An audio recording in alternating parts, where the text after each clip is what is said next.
molao o re ha le se lenaneng le itseng le ke la re le entse qeto le parlamente hobane na le ka ba babedi ka moo le tsa diqeto ebe naha e laolwa ke batho ba babedi le tlameha le fihlelle lenane le itseng mme ntho eno barutehile ya e tseba ke ntho thweng ke quorum ya hore ha re le committee jwale le babedi fela ka moo le ke la re ke qeto ya committee jwale parlamenteng mane ke ntho e kgolo haholo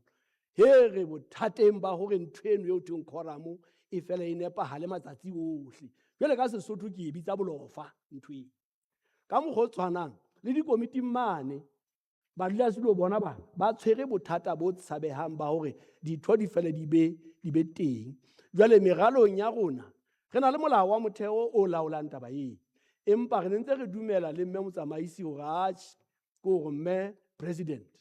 re ntse re dumela hore ha re se ke ra be se re tiisa letsoho hampempe haholo empa re a bona hore taba ena e ama ba tlang parlamenteng maparlamente a sebetsang hantle a angwa hampe ke ba sa tleng e leng hore taba ena jwale e re tiise letsoho ho latela matla ao re a fuweng ke molao wa motheo mme re be re kenye tshebetsong le diphetoho